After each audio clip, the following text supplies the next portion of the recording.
Hi guys! Welcome back to my channel. So, in today's video, another chill video kasi you seem to like the previous Get Ready With Me video na naglalagay lang ako ng makeup while chit-chatting with you guys. So, here I am. Sabi ko naman sa inyo, I hear you. Kahit may dislikes yan guys, pero mas marami naman yung likes gagawin ko para sa inyo. On today's video, I will be featuring the new makeup products that I've got from Lazada. And para na rin makita nyo yung product on my face talaga. And also, I will be using a few brushes that I haven't used, like this one. So, let's get started.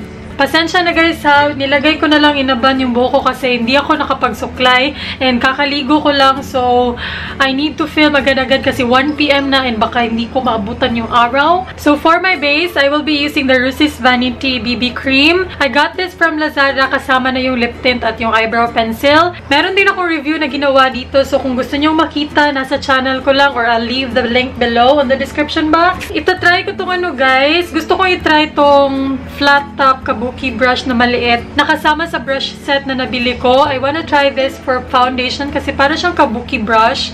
Let's see if okay. Kung pangit siya guys, I'll switch to a sponge na lang. But let's try. Oops. Alam nyo, gustong-gusto ko tong BB cream na to kasi natatabunan niyo yung dark circles ko. Tingnan nyo ha. Pero medyo maputi yung shade sa akin, kaya medyo off siya sa skin tone ko. Tingnan nyo, ang puti niya kaysa sa dito ko. Hala, maganda! In fairness! Pero unlike sa sponge at unlike sa fingers, guys, mas makapal yung coverage na binibigay ng BB cream kung gagamit ka ng brush. Mas gumaganda yung coverage niya. Tingnan nyo. Tingnan nyo yung under eyes ko, diba? Natatabunan niya, guys. Hindi ko in-expect na mag-work to as a foundation brush kasi nga super konti lang ng buhok niya. Ang puti, no? Ang puti-puti ng BB cream. Sana may ibang shade kasi maganda siya. Maputi talaga siya, guys.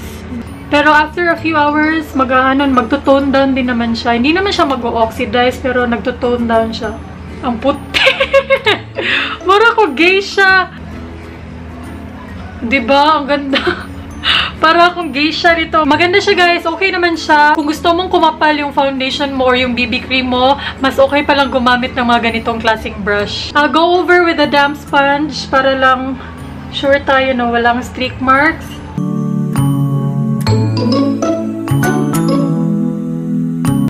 Oh my god, ang puti!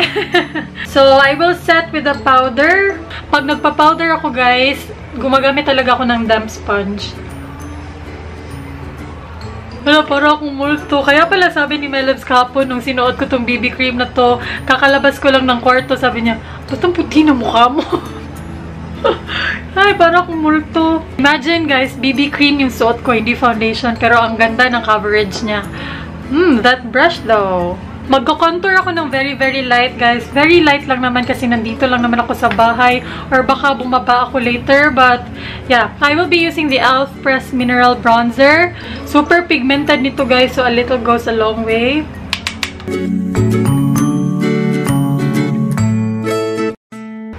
Ah! Checky! Bakit mo yan ginawa? Oh my God. Tingnan nyo lang. Super light hand lang talaga yung ginawa ko, guys. Like, ganun siya ka-pigmented. Oh my God. You really need to tap. Hindi, masosobrahan.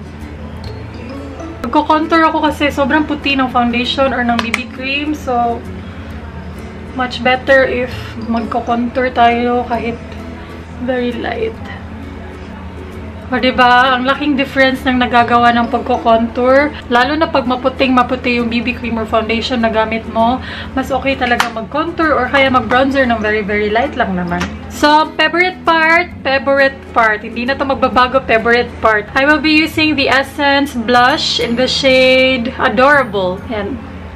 Pale pink lang siya na kulay.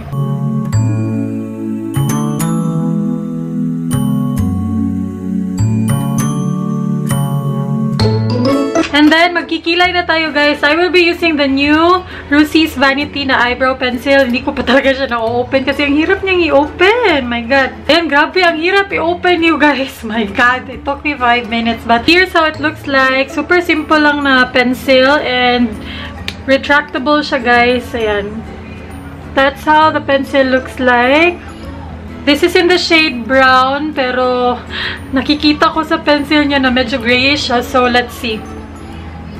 Oh, snap! Light hand lang yung ginamit ko, guys. Ayan na siya. As in, super light. Like, what the? I was not expecting that. And brown na brown siya. Oh my God, grabe ito ha. Hala, tingnan nyo oh. Grabe siya guys, pigmented. Dapat parang hangin na lang yung gagawin mo sa eyebrows mo nito. Hala, grabe ang pigmented niya guys. Oh my God. Careful. Super brown. Hindi to bagay sa buko, but nung college ako guys, ito yung mga gusto kong kulay para sa eyebrow pencil. Pero nung I started growing my black hair na, actually maganda siya guys. Super pigmented, like super light hand lang. Ayan na siya. Dahil super pigmented siya guys, mahirap siyang ilagay sa inner corner. So, medyo nag-struggle ako. So yeah, that's the best thing I can do. Okay naman siya guys, okay siya. Super pigmented. And for 80 pesos, hindi ka mag-expect na ganito siya ka-pigmented.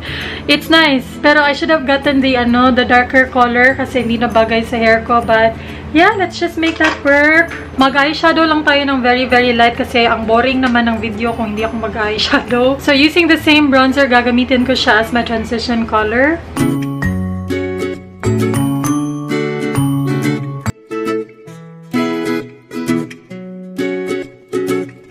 By the way guys, paano ba kayo mag-celebrate ng Christmas? Or anong ginagawa niyo pag Christmas? Kasi kami, sa bahay ng parents ko, doon ako nagka-Christmas eh. Wala lang, kumakain lang kami, tas natutulog lang yung parents ko. Like, hindi talaga kami like nagpa-party. Gusto ko nga rin sana gawin yung vlogmas sa December kasi ginagawa yun ni Heart, si That's Heart. Every Christmas nagva-vlog siya. December 1 up until December 25, ginagawa niya yun. And hindi ko sure kung magagawa ko yun. Gusto ko, as in, doable naman guys. Pero, yung internet kasi sa bahay namin super hina, as in super bagal. Super bagal. It would take a few days siguro para maka-upload ako ng video. Kung gusto niyo mag-vlogmas tayo this year, you know, pasalamat na rin sa inyo kasi sobrang supportive niyo sa channel ko. Pero hindi siguro like straight December 1 to 25 guys kasi hindi naman everyday may ganap eh. But I will try. Naglalagay lang ako ng medyo plum na color sa outer corner. Simple lang gagawin ko guys.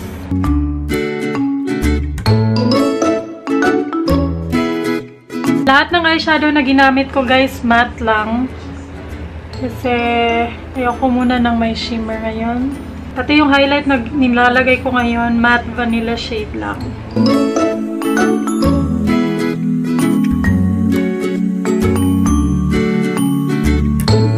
Oh my God, ang init na sa labas! Ayan, tapos na yung eyes. So, maglalagay lang ako ng mascara and then I'll be right back. Ayan guys, tapos na akong maglagay ng mascara and yun lang yung nilagay ko. So ngayon, lalagyan ko ng brown pencil yung under eyes or yung lower lash line ko. Gamit yung eyebrow pencil from Lucy's Vanity.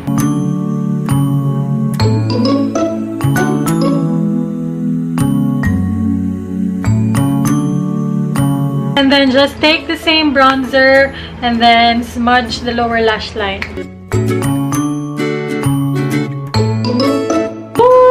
Like the eyeshadow, para siyang pang bridal, something yung mga simple pero may oomph, mga ganon-ganon yung eyeshadow guys. I'll give you a close-up in a bit.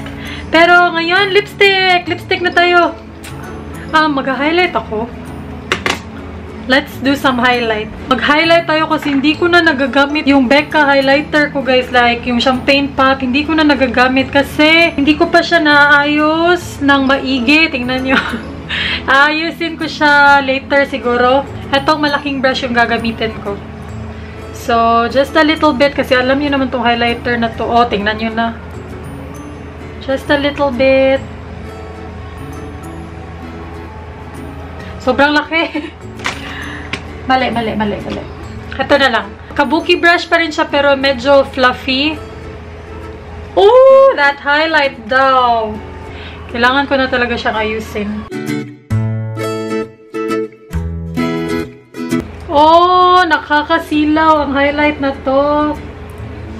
Kung parehas tayo guys na minsan lang talagang magka high-end makeup, ito unahin nyo. Hindi kayo magsisisi as in. Nagsisisi lang ako na nagdinanghag ako at natapon. Kaya nasira. Pero hindi talaga kayo magsisisi. I think nasa 2,000 plus ata to, yung isang ganito. Pero super duper sulit. Huwag nyo lang itagak guys. Parehas lang sa akin kasi sayang. Although magagamit pa rin naman siya. Lalagyan lang ng alcohol. But yeah. Okay din siya pang highlight guys. Like super subtle lang ng pagkakalagay ko. Sobrang ganda ng combination ng blush na pink and yung highlighter. Kasi medyo gold yung highlighter. And then pag nag-blend na siya sa blush, para siyang rose gold. Kita nyo ba? Ang ganda niya. Kasi super ganda. Ah, grabe. Last but not the least, lipstick na tayo guys. Kung nakita nyo yung haul, I also got the new Matte in Detail liquid lipstick in the shade Crystal. Medyo brown to na shade. Bagay kaya to?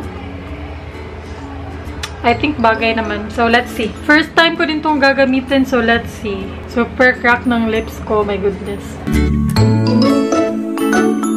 Oh my god. Oh my god. That's brown. This is definitely brown. Medyo orangey brown.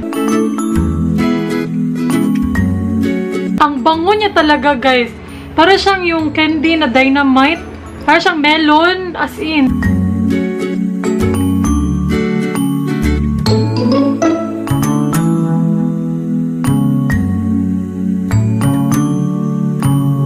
Ihintayin ko lang siya mag-dry guys ha. Okay lang ba?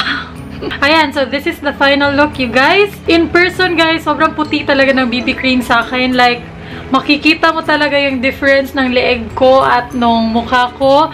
Sobrang puti niya. So, ewan ko kung lalabas akong nakaganito. Okay lang ba yung lipstick? Medyo sticky siya guys. Medyo lang. Ayan o, dumidikit siya konti.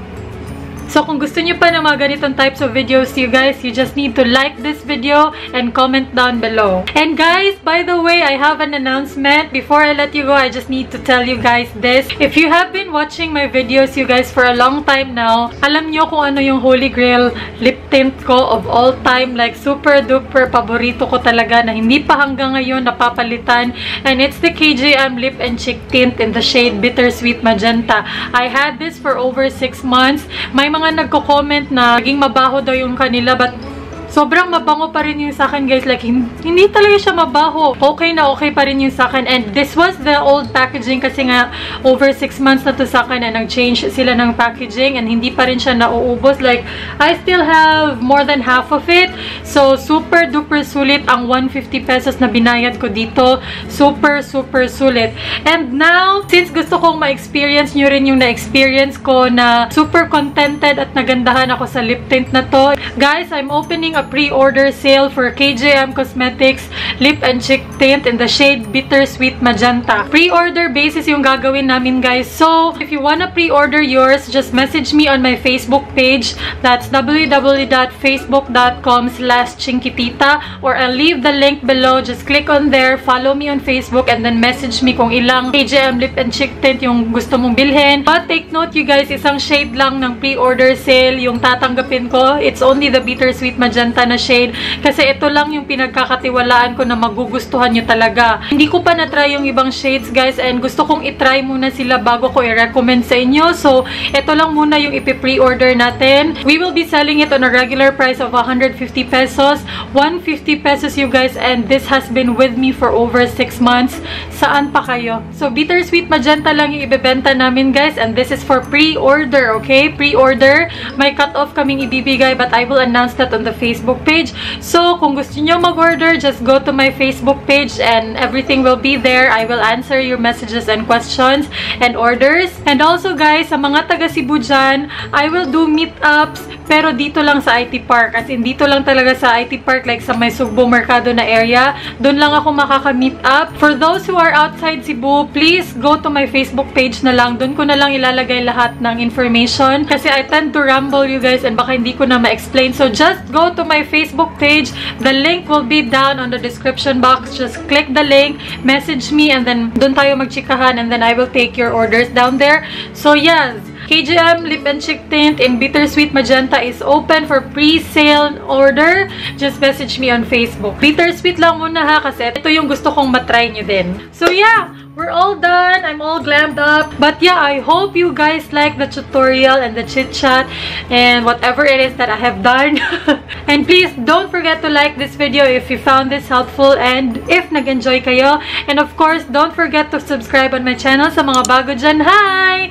Hello guys! See you sa Facebook page guys ha! Thank you and I'll see you soon.